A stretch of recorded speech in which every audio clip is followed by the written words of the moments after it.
नमस्कार दोस्तों, the learner point में आप सभी का स्वागत है। दोस्तों, रीट मेंस के परिणाम है वो अचानक आने रुक गए हैं। इसके साथ ही रीट के पद 60,000 की मांग बहुत सारे साथी कर रहे हैं। तो देखिए, पहले 60,000 की मांग की बात करते हैं, फिर रीट मेंस के परिणाम रुक गए उसके ऊपर चर्चा करेंगे।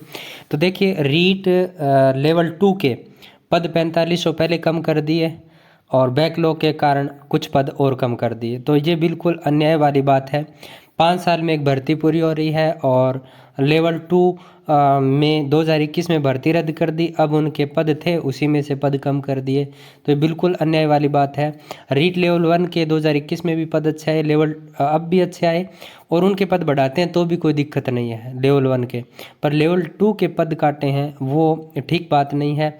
ये बेरोज़गारों के साथ अन्याय किया गया है और बहुत सारे बेरोज़गार साथी जयपुर धरना स्थल पर पद है वो 60,000 करने की मांग अपनी रख रहे हैं सरकार के सामने।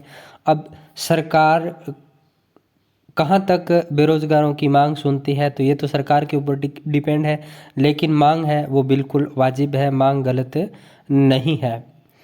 फिर देखिए, रीट मेंस का परिणाम क्यों रुक गया है। तो देखिए, परिणाम बिल्कुल अच्छे तरीके से आ रहे थे, बीच में इधर ईडी की एंट्री हो जाती है केंद्र सरकार से और आरपीएससी के बहुत सारे सदस्यों के घरों में छापे मारे जाते हैं और जिन सरगनाओं ने पेपर लीक करवाया था उनके वहाँ पर छापेमारी की जाती है। इसमें बाबूलाल कटारा है, उसके घर पर छापेमारी की गई। इसके अलावा भजनलाल, जिसने रीट का पेपर लीक किया था, वहाँ पर जालोर बाड़मेर क्षेत्र में भी ईडी की छापेमारी चल रही।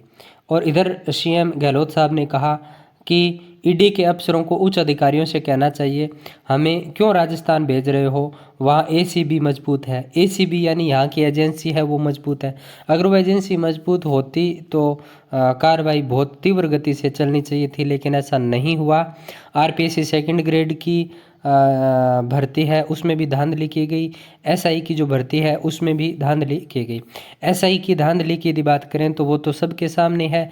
एक क्षेत्र विशेष से इतने एसआई लग रहे हैं और बाकी उत्तरी राजस्थान वगैरह से एसआई वो लग ही नहीं रहे। और सेकंड ग्रेड का परिणाम जारी होगा तब भी ऐसा ही नज़ारा हमारे सामने होगा। तो देखिए, वहाँ एसीबी मजबूत है। ईडी के बारे में कहा जा रहा है कि अब आने वाली है।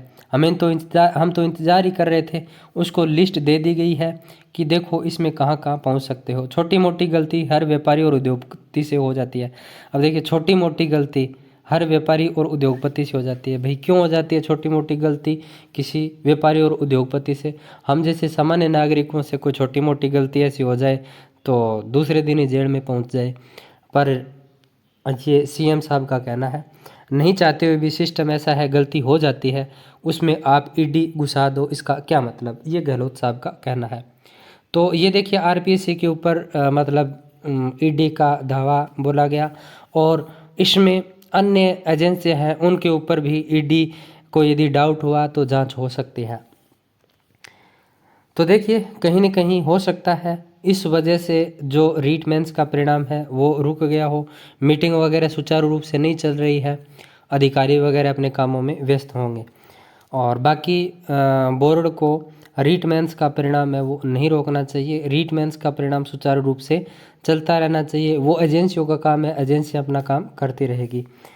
तो देखिए, अब देखते हैं कल क्या होता है।